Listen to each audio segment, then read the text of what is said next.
برطانیہ کا بارڈر تھا، وہاں ہم نے چیک کیا کیونکہ وہ سارے جو دوست آئے ہیں پاکستان سب کے پاس نوش پاس ہے؟ ایک نہیں ہے، باقی 4 جو ہیں وہ ان کے پاس نارویجین پاسپورٹ تھے. اس کو پرابلم نہیں آئی بارڈرز میں؟ پاکستان کا اپنا مزہ جو اپنی عوام ہے، اپنے لوگوں میں آتے ہیں، اپنی زبان بولتے ہیں، اس کا مزہ ہے. ہم جو اوورسیز ہیں ہمیں کوشش کرنی چاہیے کہ اپنے بچوں کو اپنا ماحول جو پاکستان وہ ضرور اس کے ساتھ اپنا کلچر ہے جوڑ کے رکھیں، وہ اس سے دور نہیں کریں. بسم اللہ الرحمن الرحیم. حمد و ثنا رب مہربان کے نام اور درود و سلام شان کائنات جان کائنات حضرت محمد مصطفیٰ صلی اللہ علیہ وآلہ وسلم پر. عامر عثمان عادل اپنے یوٹیوب چینل اور آفیشیل فیس بک پیج پر آپ کو خوش آمدید کہتا ہے. آج ہمارے ساتھ موجود ہیں ناروے میں مقیم پاکستانی شخصیت، گجرات کا نواحی گاؤں بنگیال شہزاد بشیر ہمارے ساتھ ہیں، اور حال ہی میں انہوں نے ایک بڑی منفرد اور انوکھی مہم جوئی کی ہے. اپنے دوستوں کے ہمراہ یہ اپنی ہیوی بائک پر ناروے سے چلے ہیں اور کم و بیش 22 دن کا سفر انہوں نے کیا ہے اور یہ پاکستان پہنچے ہیں اپنی طویل مسافت طے کر کے. تو میں نے یہ ضروری سمجھا کہ ان کی اس منفرد مہم جوئی، سفر کے بیچ پیش آنے والے حالات، انہوں نے کیا کچھ دیکھا، کن کن ملکوں سے گزرے اور پاکستان پہنچنے تک ان کے کیا مشاہدات و تاثرات تھے، وہ آپ تک بھی پہنچا دیے جائیں. السلام علیکم جی. شہزاد صاحب، سب سے پہلے تو یہ بتائیں ہمیں کہ یہ جو آپ کا سفر ہے اس میں آپ کو کتنے دن لگے پاکستان پہنچنے تک؟ تقریباً 22 دن. 22 دن آپ کو لگ گئے ناروے سے چل کر یہاں پہنچنے تک، بارڈر تک. اور یہ آپ نے کتنے کلومیٹر سفر طے کر لیا؟ تقریباً 9000 کلومیٹر. 9000 کلومیٹر کی مسافت آپ نے طے کی اور پاکستان پہنچے. آپ کے ساتھ کتنے دوست تھے؟ ہم 5 دوست. ٹوٹل 5 لوگ وہاں سے چلے اور پاکستان پہنچے. اور یہ خیال کیسے آیا جی، آپ نے یہ دوستوں نے مل کے طے کیا تھا کہ پاکستان جانا ہے؟ یہ ہمارا پروگرام تو بہت پہلے سے بنا ہوا تھا، آنا ہم نے 2020 میں تھا، لیکن کرونا کی وجہ سے وہ پھر ڈیلے ہو گیا، جو اب 2022 میں وہ تکمیل ہو گیا. پروگرام میں یہ کافی سالوں سے، جب سے لائسنس کیا تھا موٹر سائیکل کا، یہ پروگرام اس وقت یہ ڈریم تھا، خواب تھا کہ ایک دن موٹر بائک پہ ہم پاکستان جائیں گے، کیونکہ بائی روڈ کافی پہلے آ چکے ہیں. آپ نے مختلف ملکوں میں گھوما ہوا ہے؟ یورپ ہم نے تقریباً 2017 اور 2019 میں ہم نے یورپ کیا، وہاں گھومے. 2017 میں ہم گئے تھے اسپین پورٹگاؤ جی، اور 2019 میں ایسٹ یورپ جو ہے مشرقی یورپ کا آپ نے سارا سفر کیا. تو یہ آپ کا کتنے لیٹر پیٹرول جو ہے یہاں آنے تک تقریباً کوئی اندازہ ہے؟ پیسوں میں بتا دیں کتنے پیسے میں پیٹرول؟ یہ ابھی تو میرے پاس کیلکولیٹ نہیں کیا، کیونکہ جو ترکی تک تو ہم اپنا کریڈٹ کارڈ استعمال کرتے ہیں، وہ تو سامنے آ جائے گا جب بینک کے ہم ڈیٹیل دیکھیں گے. لیکن ایران میں مسئلہ یہ تھا کہ وہاں کیش، اونلی کیش، جو ٹورسٹ ہیں وہ اونلی کیش میں پے کر سکتے ہیں، کیونکہ وہاں جو لوکل ہیں ان کے پاس اپنا ایک کارڈ ہوتا ہے اس پہ ان کو فری آئل ہوتا ہے، ان کی ایک لمٹ ہوتی ہے یا وہ کوٹا رکھا ہوتا ہے کہ اس سے زیادہ نہیں اتنے لیٹر وہ ہر ماہ جو ہے وہ فری پا سکتے ہیں. لیکن ہمارے پاس وہ کارڈ نہ ہونے کی وجہ سے ہمیں کیش میں اس کا حساب نہیں ہے، اور سیم پاکستان میں بھی. اچھا، جب آپ نے یہ طے کیا کہ ہم نے پاکستان جانا ہے، اپنا شیڈول بنایا، تو کیا کوئی آپ نے دنیا کا سامنے نقشہ رکھ کے مارک کیا کہ کہاں کہاں سے روٹ کیسے بنے گا؟ بالکل. جو پہلے ہمارا پروگرام تھا وہ تو تھا ہم نے رشیا سے ہوتے ہوئے جو ازبیکستان، قزاقستان، ترکمانستان، وسط ایشیا کی ریاستیں ساری، اور ہم نے چائنا میں انٹر، لیکن وہ یوکرین والی جنگ کی وجہ سے وہ ہمارا پروگرام جو ہے وہ ٹوٹلی چینج ہو گیا. پھر ہم یورپ سے ہوتے ہوئے ترکی سے ہی رہا. اور یہ راتوں کو آپ قیام کہاں کرتے تھے؟ ہوٹل. جہاں بھی جس جگہ پہنچے رات کو ہوٹل لے لیا؟ اور ہم جب بھی محسوس کرتے تھے کہ ہم تھک گئے، پہلے تو یہ تھا کہ ہمارے ساتھ 2 بھائی تھے، وہ ٹوٹلی نیو تھے، انہیں زیادہ عرصہ نہیں ہوا. ایک بھائی نے تو تقریباً جب اسے پتہ چلا کہ پاکستان جا رہے ہیں تو اس نے کہا کہ میں نے بھی جانا ہے، اور اس نے 2-3 ماہ میں لائسنس کلیئر کیا اور موٹر بائک لی اور ہمارے ساتھ۔ تو اس کی وجہ سے ہماری کوشش یہ ہوتی تھی کہ ہم دن کو سفر کریں گے، شام کو نہیں کریں گے۔ ٹھیک ہے، تو یہی ہماری کوشش تقریباً ہم نے کیا بھی ایسا ہی کہ ہم دن کو سفر کرتے تھے اور شام کو ہوٹل ڈھونڈ کے وہاں لے جاتے۔ آپ جب اوسلو سے نکلے ہیں تو پہلے کس ملک میں داخل ہوئے؟ اوسلو سے ہم نے وہ شپ لیا تھا جو جرمنی کا شہر کیل ہے، اس میں وہاں شپ تو آتا وہاں سے ہے۔ بائی شپ ہم جرمنی پہنچے اور جرمنی سے جو ہے اور اس کی وجہ یہ تھی کہ جو آپ کا روٹ تھا مجوزہ پاکستان آنے کے لیے، اس میں آپ کو ناروے سے نکل کر کوئی زمینی رستہ نہیں مل رہا تھا؟ نہیں، زمینی رستہ ہے، پھر ہمیں سویڈن ڈینمارک کا روٹ لینا پڑا، لیکن وہ ہم نے ڈیسائیڈ کیا کہ اگر ہم وہ جائیں گے، وہ تقریباً اراؤنڈ اباؤٹ 1200 کلومیٹر بنتا ہے جرمنی کا، ٹھیک ہے، اس میں 2 دن لگے۔ تو ہم نے ڈیسائیڈ کیا کہ ایک دن میں جو شپ ہے وہ جرمنی ہمیں پہنچا دے، اور وہ ہے کہ موٹر وے ہم اوائڈ کرتے تھے کہ موٹر وے پہ نہ جائیں، کیونکہ ایک تو ہم ایک دن بچا سکتے تھے، دوسرا یہ ہے کہ موٹر وے پہ اتنا مزہ نہیں آتا ڈرائیو کرنے کا۔ ٹھیک ہے۔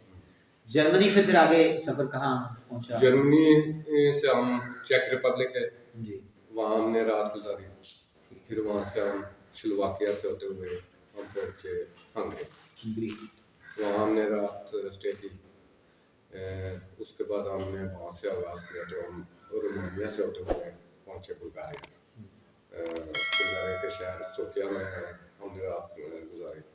وہ ہمارے دوست ہیں، اس کا بیٹا وہاں اسٹڈی کر رہا ہے ڈاکٹری میں، تو اس کے پاس ہم ٹھہرے رات کو، پھر وہاں سے ہم نکلے تو سیدھا استنبول یورپ ہم نے تقریباً 3 یا 4 دن میں کور کر لیا، کیونکہ یورپ میں اتنا ہم گھومے ہوئے تھے، پہلے دیکھا ہوا تھا، تو اس لیے ہم جتنی جلدی ہو سکے وہ سوچا تھا کہ یورپ کو کلیئر کریں اور زیادہ ٹائم دیں ترکی اور ایران۔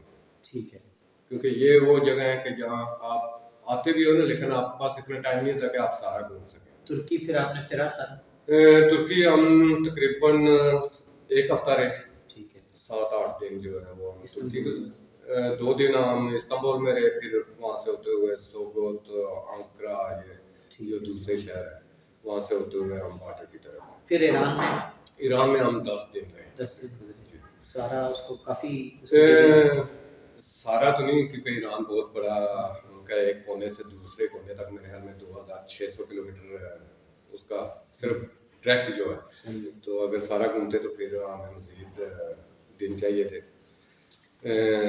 اور کچھ تھوڑے حالات خراب ہونے کی وجہ سے ایران میں، کیونکہ وہاں کچھ چل رہی چیزیں ڈسٹرب تھا، وہ ویسے بھی جب ہم آئے ہیں تو کچھ محرم کی چھٹیاں تھیں اور کچھ ربیع الاول کی، تو اس کی وجہ سے ہم زیادہ دیکھ نہیں سکے۔ ایران سے پھر آپ کہاں انٹر ہوئے؟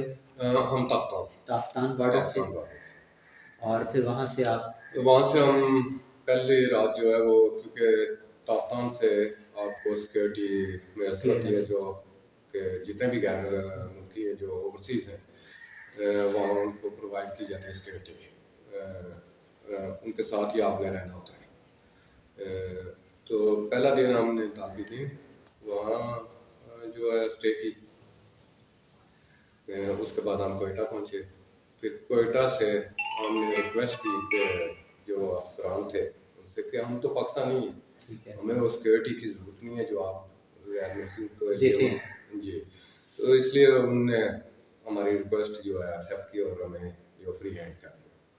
تو وہاں سے ہم ہوتے ہوئے ڈیرہ غازی خان پہنچے، ڈیرہ غازی خان سے پھر ملتان سے ہوتے ہوئے ہم لاہور پہنچے۔ لاہور ہم نے اپنے موٹر بائک وغیرہ کی سروس پہ رکھ لی، تو اس کے بعد پھر پہلا جو اسٹیپ تھا وہ گوجرانوالہ، کیونکہ ہمارے 2 دوست گوجرانوالے سے ہیں، ہم ان کے یہاں ٹھہرے، وہاں سے ہوتے ہوئے ہم پھر بنگال پہنچے، اور بنگال سے پھر دوسرے دن ہم اسلام آباد کے لیے روانہ ہوئے، وہاں ٹھہرے۔ یہ تو آپ گھومتے آئے، آپ رکے بھی ترکی میں بھی اور ایران میں بھی زیادہ دن۔ اگر آپ ناروے سے کوئی براہ راست پاکستان آنا چاہتا ہے اور وہ بس ایک رات ہی قیام کرتا ہے تو اس کو کتنے دن لگتے ہیں؟ ویسے تو یہ سفر تقریباً 12 سے 14 دن کا ہے ٹھیک ہے. اگر آپ اسٹے کرتے ہیں. اور ہم نے ایک اور چیز بھی دیکھی ہے ہمارے ساتھ بارڈر پہ ہماری ملاقات ہوئی 2 بھائی سے جو جن کا تعلق میر پور سے, وہ یو کے میں ریاست پذیر, وہ 3 دن میں پہنچے ہیں یو کے سے تافتان. یو کے سے تافتان 3 دن. 3 دن. تو ایسے بھی لوگ ہیں. ویسے جو اگر آپ کو انجوائے کرتے ہیں تو 10 سے 12 دن جو. تو یہ جتنا آپ کا سفر تھا یہ آپ نے اپنے بی ایم ڈبلیو پہ کیا؟ جی. سارے دوستوں کے پاس اسی کمپنی کے bike? Same model same bike سب کے پاس. اور بی ایم ڈبلیو کا انتخاب کرنے کی کوئی خاص وجہ تھی دوسری کمپنیز کی نسبت؟ ہمیشہ ہم نے موٹر بائک جو ہے وہ ڈسائڈ کرنا تھا, کیونکہ جب ہم یورپ پہ ٹور کیے تھے تو ہمارے پاس ڈفرینٹ موٹر بائک تھے. تو اس کے بعد ہم آہستہ آہستہ ٹرائی کرتے رہے کہ کون سا بائک اس ٹور کے لیے مناسب رہے گا. تو وہ ہماری چوائس جو تھی وہ بی ایم ڈبلیو, کیونکہ یہ واحد ایک بائک ہے جو ہر طرح کے ٹرپ کے لیے موزوں. اس کی مالیت اس وقت کیا ہوگی پاکستانی روپیز؟ جب ہم نے سروس کی تھی ان کی لاہور میں, کیونکہ ان کا شو روم وہاں کھلا ہے, تو وہاں ہم نے اس کی پرائس ان سے جب پوچھا تو وہ کہہ رہے تھے کہ یہاں 1 کروڑ 10 لاکھ کا یہ آ رہا ہے. 1 کروڑ 10 لاکھ اس کی مالیت. تو یہ تقریباً سملر ہے جتنے کا ہم نے ناروے سے لیا ہے. تو اگر وہ بھی ٹیکس وغیرہ پے کر کے یا کسٹم جو ہے وہ تقریباً وہی پرائس آئے. آپ سارے جو دوست آئے پاکستان سب کے پاس نوش پاس ہے؟ ایک نہیں ہے, باقی 4 جو ہے وہ کے پاس نارویجین پاسپورٹ تھے. اس کو پرابلم نہیں آئی بارڈرز میں؟ نہیں, کیونکہ یورپ میں جو ہے وہ تو شینگن کا ہے, وہ انٹری ہوتی ہے, ہمیں پوچھا بھی نہیں پاسپورٹ کا. ٹھیک ہے. واحد ایک میرے خیال میں رومانیہ کا بارڈر تھا, وہاں ہم نے چیک کیا کیونکہ وہ شینگن میں نہ ہونے کی یا یورپین یونین میں نہ ہونے کی جب نئے نئے آیا تو اس کی وجہ سے وہ تھوڑی سختی تھی. وہاں انہوں نے ہمارے سب کے پاسپورٹ چیک کیے اور جو موٹر بائک ہے ان کے ڈاکومنٹس, لیکن وہ اتنا مسئلہ نہیں. اوور آل آپ کیا کہیں گے, آپ کا یہ جو سفر تھا, یہ تجربہ آپ کا, آپ کی جو ایڈونچر ہے, یہ آپ کا خواب ہے, یہ کیسا لگا آپ کو؟ یہ بہت انجوائے کیا, اس میں کوئی شک نہیں ہے, بہت مزہ آیا. ہم یہ تو میں اب سوچ رہا ہوں کہ اب اس طرح کے ایڈونچر ٹور جو ہے ہم وہ بار بار لگاتے رہیں. ناروے اس سے پہلے کوئی اور آیا ہوا ہے آپ کے؟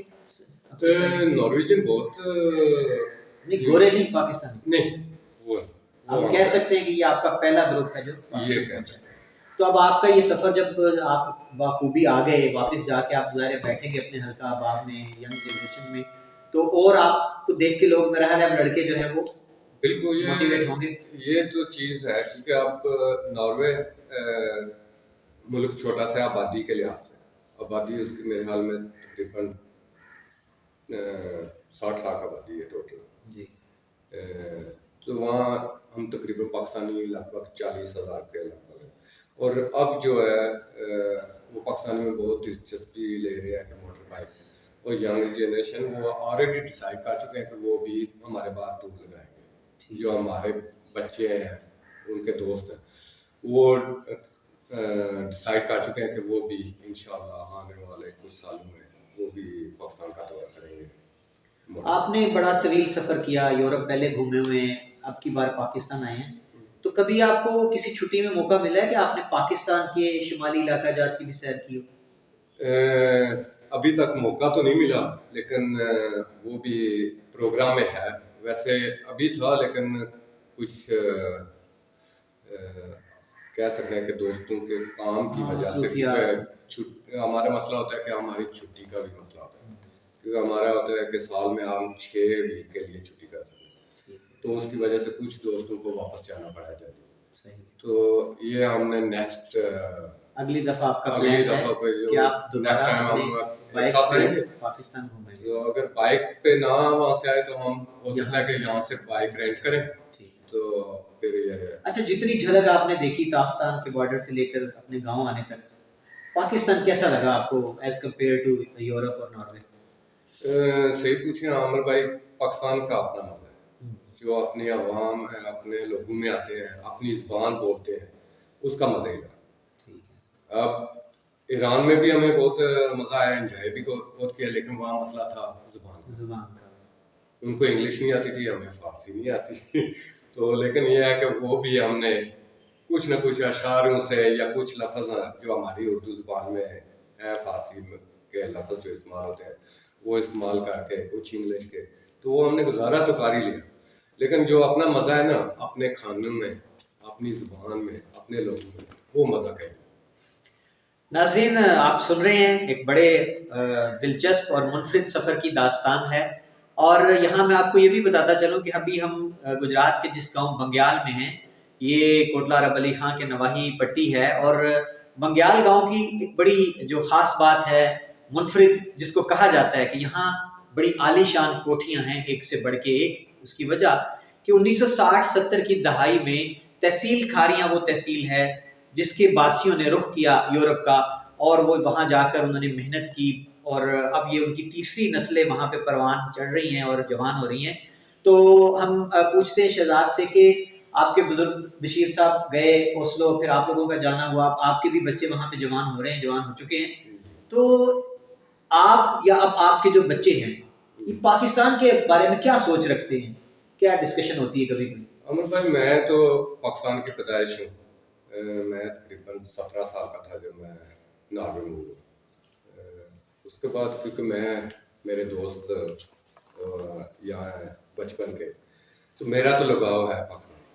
اسی طرح جو فیملیز اپنے بچوں کو اکثر یہاں پاکستان لے کے آتے ہیں ان کا تو رجحان ہے, لیکن جو بچے تقریباً 5 یا 10 سال بعد آئیں گے اور 1 یا 2 ہفتے یا 3 ہفتے کے لیے, وہ ان کی کوئی روٹس جڑیں مضبوط نہیں ہوں گے, اور وہ تقریباً کہہ لیں کہ وہ زیادہ نارویجن ٹائپ ہو گئے, وہ پاکستان سے ان کا لگاؤ نہیں ہے. لیکن یہی میں کہتا ہوں کہ ہم جو اوورسیز ہیں ہمیں کوشش کرنی چاہیے کہ اپنے بچوں کو اپنا ماحول جو پاکستان وہ ضرور اس کے ساتھ ان کا کلچر ہے جوڑ کے رکھیں, وہ اس سے دور نہیں کرنا چاہیے. وہ ان کو اکثر یہاں لے کے آئیں چھٹیوں میں, اور یہاں وہ اپنا ٹائم گزاریں, تو تاکہ وہ اپنا کلچر نہ بھولیں, اپنی زبان نہ بھولیں. اب مسئلہ یہ ہوتا ہے کہ ہمارے جو بچے ہیں اب جو 3rd جنریشن چاہ رہی ہے, اس میں زیادہ ہے کہ وہ پاکستانی زبان سے معروف ہے. یہ سب سے بڑا مسئلہ ہے. اور جیسا کہ آپ دیکھیں کہ جو ہمارے بزرگ ہیں وہ اتنے زیادہ زبان نہیں انہوں نے سیکھی, کیونکہ وہ گئے تھے کام کرنے کے لیے, کام کیا انہوں نے بس. چلو ہمیں موقع ملا, ہم تھوڑا اسکول گئے, زبان سیکھی, لیکن جو پہلے بزرگ تھے وہ انہوں نے تو اپنی زبان میں ہی کمیونیکیٹ کرنا ہے جس سے بھی بچے ہیں. لیکن مسئلہ یہ ہے کہ جو بچے ہیں جو ناروے میں پل بڑھ رہے ہیں, ناروے میں اسکول جا رہے ہیں, پاکستان میں وہ ان کا اتنا زیادہ آنا نہیں ہے, وہ پھر کمیونیکیشن کا مسئلہ بن گیا. تو اس لیے میں تو یہی کہوں گا کہ اپنے جتنے بھی اوورسیز ہیں کہ اپنے بچوں کو پلیز پاکستان سے جوڑ کے رکھیں تاکہ وہ اپنا کلچر نہ بھولیں, اپنی زبان نہ بھولیں. جو سب سے ہمارا قیمتی اثاثہ یہ ہے کہ ہمارا کلچر اور ہماری زبان. ناظرین یہ واقعی ایک بڑا گھمبیر مسئلہ ہے یورپ میں, جہاں جہاں پاکستانی مقیم ہیں. خوشحالی تو آ گئی ان کے گھروں میں, اور پیچھے اپنے دیش میں انہوں نے بڑی عالیشان عمارات بھی بنا لی, لیکن اب یہ کہا جانے لگا ہے کہ جو تیسری نسلیں وہاں کی پیداوار ہیں, جو وہاں پہ جنہوں نے جنم لیا اور جن کا پاکستان آنا بہت کم ہے, کہا یہ جا رہا ہے کہ یہ آخری نسل ہے. اس کے بعد ان کا وہ پاکستان سے تعلق اس طرح کا جذباتی وابستگی نہیں رہے گی. اور اس کے لیے جس طرح شہزاد بھائی نے ریکمینڈ کیا ہے کہ بڑا ضروری ہے کہ والدین گاہے بگاہے اپنی اولادوں کو, اپنی نسلوں کو پاکستان لاتے رہیں تاکہ وہ اپنی مٹی سے ان کا رشتہ استوار رہے. اچھا جی, یہ ہم بنگیال آئے ہیں اور کوٹھیاں بڑی کمال کی ہیں, اور یہی کلچر تحصیل کھاری ہیں کہ ہر گاؤں کا ہے جہاں کے لوگ یورپ میں ہیں. تو کیا آپ یہ نہیں سوچتے کہ بہتر ہے, ظاہر ہے ایک اچھی آسائش رہائش خواب ہے ہر بندے کا, اور جب انسان کے پاس پیسہ آتا ہے تو وہ اپنا گھر سب سے پہلے اچھا بناتا ہے, اچھا ہے, لیکن کیا آپ سمجھتے نہیں ذاتی طور پر یا آپ کے جیسے جو لوگ ہیں نوجوان بات کرتے ہیں کہ اگر یہی پیسہ آپ اس علاقے میں کوئی کاروبار انڈسٹری لگاتے تو اس سے دوہرا فائدہ ہوتا, علاقہ بھی ترقی پاتا اور آپ کا بھی ایک رشتہ مضبوط ہوتا. بالکل عمر بھائی, میں آپ کی بات سے بالکل متفق ہوں. میں تو خود پچھتا رہا, یہ جو